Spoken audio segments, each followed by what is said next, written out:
hoy se encuentra con nosotros, le agradecemos mucho, la secretaria de Educación Pública del país, Leticia Ramírez, disculpe.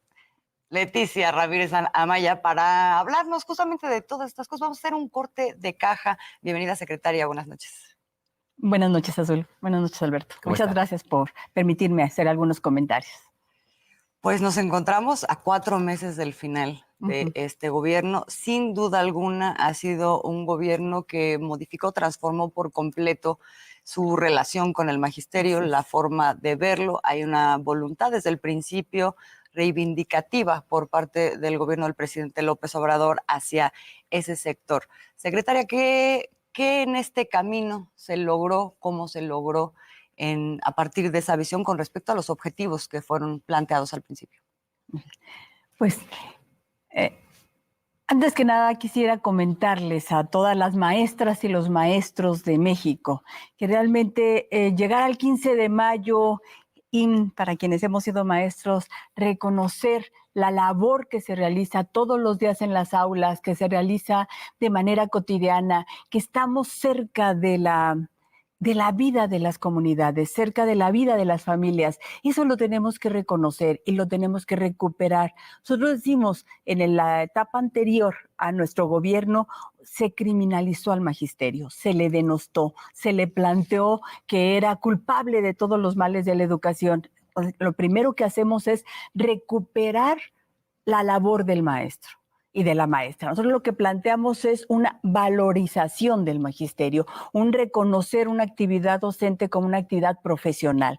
Y desde ahí empezamos y lo planteamos en varios niveles. Primero, la propuesta de una reforma educativa con un nuevo paradigma educativo, con unos nuevos, un plan de estudios, unos nuevos programas, libros de texto gratuito que tienen una característica fundamental y es tomar en cuenta la opinión de los maestros y las maestras que están en las aulas. Eso es lo más importante. Entonces, se hace toda una campaña de difusión, de discusión para poder hacer todo este planteamiento que tiene un año aplicándose ya de manera directa, pero sin embargo tiene 5 años discutiéndose en las escuelas. Se han sentado bases para que pueda esto funcionar. ¿Qué plantea la propuesta educativa? Es recuperar el trabajo en territorio, saber que hay una propuesta que hay que estudiar, que hay un programa que hay que cumplir, sin embargo, este tiene que ser aplicado de diferentes maneras según las características regionales del país.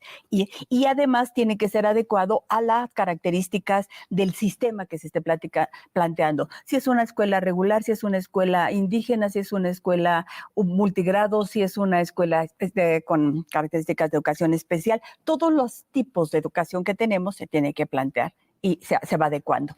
Tomar en cuenta eso fue fundamental y cómo lo están trabajando los maestros. Esa es una de las cosas que estamos avanzando, ¿sí? Y aquí podemos decir que con la participación de maestras y maestros se logró implementar esto desde agosto del 2023 en este ciclo escolar y celebraron estos libros de texto gratuito y hemos distribuido 153 millones de libros de texto gratuito con este enfoque. Ese es un accidente. ¿Qué otra cosa se hizo? Reconocer que era necesario que hubiera justicia laboral en la idea de seguridad en el empleo. Y entonces se han basificado 960,000 docentes y trabajadores administrativos, 960,000, porque había una inseguridad en el empleo, había una precariedad. Entonces se plantea eso. Esa es otra de las cosas que se trabajó, que se ha logrado a partir de estos 5 años. ¿Qué más se planteó? La necesidad que tenemos de vincular a la comunidad y de dar recursos para el mejoramiento de la infraestructura escolar. Y por lo tanto se crea el programa de La Escuela es Nuestra y tenemos 172,000 edificios y planteles que se han trabajado, se ha abordado. ¿Cómo se trabaja? Se da un recurso a los madres y padres de familia y en asamblea junto con los docentes y con los estudiantes se decide en qué se va a emplear y se emplea de la mejor manera posible y las escuelas se van recuperando también. ¿Qué otra cosa hicimos? Ubicar dónde estaba el nivel más importante, donde se desfasaba la presencia de las alumnas y los alumnos en las escuelas, que fue entre secundaria y media superior. Y entonces se planteó la propuesta del programa de becas Benito Juárez. Y es para todos los niveles. Sin embargo, ahí a nivel medio superior son becas, es universal. Todos los alumnos que estén en escuelas públicas presencial tienen esa beca. ¿Y qué hemos logrado? Que hemos logrado reducir el abandono escolar en ese nivel. Al reducir el abandono escolar, estamos recuperando que los alumnos estén en las escuelas. Entonces, ¿cuál es el planteamiento global? Lo más importante es que las alumnas y los alumnos estén en las aulas. Nosotros estamos trabajando eso. Se pasó por un periodo de pandemia y en ese periodo de pandemia la propuesta fue, se tuvo que retirar de las aulas, sin embargo, fue trabajar desde casa, trabajar en la dinámica de dejar tareas, ejercicios, y pues aprende en casa. Estuvimos trabajando en eso. Fueron 2 años, recuerden todos, fueron años muy difíciles para todos nosotros y sin embargo, ahí estamos. ¿Qué salió después de la pandemia? Recuperación de la matrícula escolar. Ahorita podemos decir que la misma población que había en las escuelas, educación básica, antes de la pandemia, está nuevamente en las escuelas. Este es como un panorama general. ¿Qué más se hizo? Y eso es el planteamiento, es reconocer que el salario es insuficiente. Y por lo tanto, lo dijeron ustedes en la entrada, ¿cómo fue aumentando el salario? ¿Por qué es este porcentaje que anunciaba el señor presidente el día de hoy de 10%? Porque nosotros, y a qué niveles y cómo se fue generando mejores prestaciones a los maestros que menos ganaban. Por 2 cosas. Una, porque este gobierno plantea que estamos trabajando para todos, pero ponemos énfasis en los más vulnerables. Eso es lo más importante.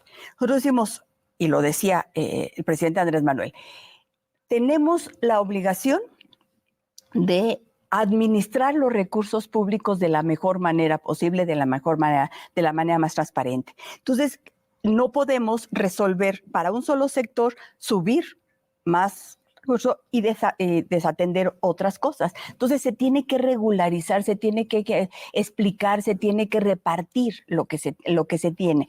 Nosotros, como parte del gobierno, somos solo administradores de los recursos públicos. Uh-huh. ¿Qué significa esto? Uno en una familia, quien se encarga de los recursos económicos, dice, tengo tanto dinero y lo voy a emplear tanto para educación, tanto para medicina, tanto para alimentación, tanto para vestido, lo vas acomodando y tú dices, lo tengo que repartir en todo eso.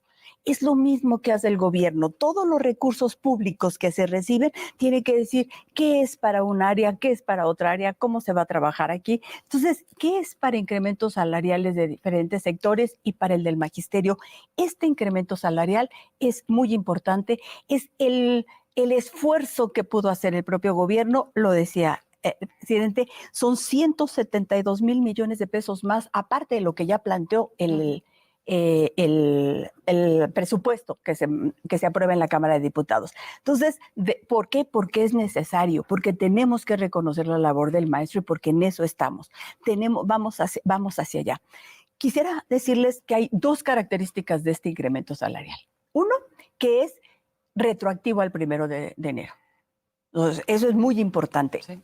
Y segundo, ¿cómo se va a ir manejando en cuanto a la Secretaría de Hacienda, que es como quien reparte el recurso, entrega el dinero a la Secretaría de Educación Pública, la Secretaría de Educación Pública lo hará llegar a las entidades para que todos los maestros de educación básica federalizados puedan tener ese incremento. Y ya después corresponde a las entidades ver cómo podemos equilibrar con los maestros de educación estatal. ¿Qué estamos planteando aquí?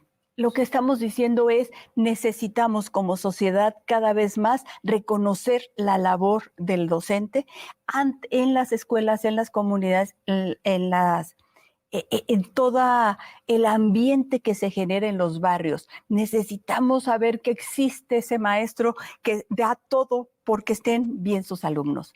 Yo lo decíamos en la comida que se tuvieron para condecorar a los maestros con una medalla que se llama Ignacio Manuel Altamirano, que son por más de 40 años de servicio.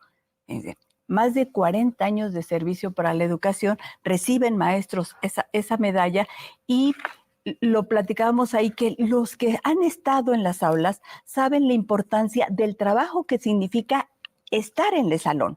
El trabajo que significa estar y atender a la niña, al niño, platicar con ellos, encontrar las palabras adecuadas y el momento oportuno de decirles cosas. Ese esa labor es fundamental. Por eso nosotros decimos que los docentes, los maestros son el alma del sistema educativo nacional. Maestra, pero tenemos que trabajar todo eso. Sí, maestra, Sí. secretaria, perdón. Nos queda poco tiempo y es importante esta parte. Sí. El incremento salarial es parte del reconocimiento global que hay hacia los maestros. Así es. Hay planteamientos de que este dinero es insuficiente, se ha dicho, y porque el rezago histórico también es importante. Así es. En poquito tiempo, ¿qué tanto se avanza, qué tanto falta para llegar al nivel óptimo en materia salarial de los maestros? No repetiré cómo hemos ido avanzando. Empezamos con un porcentaje de 5%, 6, 7, ahora estamos en el 10% de incremento salarial para los maestros de educación básica federalizados, y eso significa que necesitamos todavía mayor incremento. Pero este es el esfuerzo máximo que pudo hacer este gobierno en este momento. No podríamos ser responsables de dejar un incremento mayor y en la administración que está por llegar, pues tuviera un problema para poderlo practicar. Creemos nosotros que debe de ir a un aumento, tiene que ir aumentando y tiene que ser ese reconocimiento de todo lo que ya dije, lo estamos trabajando. Nosotros seguimos planteando la importancia de la revalorización de un mayor incremento, pero este incremento es un incremento significativo y tendremos que seguir trabajando para que haya muchísimo más y que se emparejen los niveles ahí, para que pueda haber esa idea de estamos trabajando por lo mismo, necesitamos un salario similar. Otros pendientes, el diálogo con la coordinadora, estábamos viendo. Se mantiene permanente. ¿Se mantiene permanente? Sí, el día de mañana, efectivamente, la Coordinadora Nacional de Trabajadores de la Educación, su comisión política, su comisión negociadora, tendrá un evento, una reunión con el señor presidente para entregar otro pliego petitorio. ¿Por qué digo otro? Porque no es la primera vez que se reúne, y las reuniones han sido periódicas y hemos estado avanzando. Para nosotros el diálogo es fundamental para resolver cualquier situación de diferencia. De repente no se está de acuerdo con lo que se está haciendo, pero busquemos las salidas a las cosas que sí podemos resolver. Vayamos encontrando puntos de referencia que nos permitan a todos ver cómo mejorar lo que más nos importa, que es la educación de niñas, niños, adolescentes y adultos, que eso es lo que nos une, lo que nos debe resolver. Entonces, con los maestros de la coordinadora, y lo dijo el presidente el día de hoy, es el reconocimiento a toda la lucha que dieron, sobre todo para derogar la reforma educativa de Peña Nieto, y las pláticas, diálogo necesarias, las que sean necesarios para ir encontrando solución a las problemáticas. Hay un tema que es muy sensible, que es el de los cesados. Durante la reforma educativa de Peña Nieto se cesaron a muchos maestros. Este gobierno ha reinstalado a 1,066 maestros que fueron cesados. Nos faltan 176 según la lista que nos da la coordinadora, y estamos por resolverlo, estamos muy avanzados, ya hemos encontrado muchas posibilidades de resolver, llevamos ya más de 162 que están a punto de resolverlo, estamos en ese trabajo, porque hay una intención de reconocer el trabajo de los maestros de cualquier sector y con los diferentes organismos sindicales y con las relaciones que tenemos con todos pues ellos. Como siempre nos quedamos con un montón de temas ahí en el tintero, secretaria, pero ¿qué le parece si seguimos en la conversación? Porque este asunto del rezago histórico y cómo se ha ido abatiendo, creo que es importante que se puntualice, pues, y que se aclare por completo. Muchas gracias, la secretaria Leticia.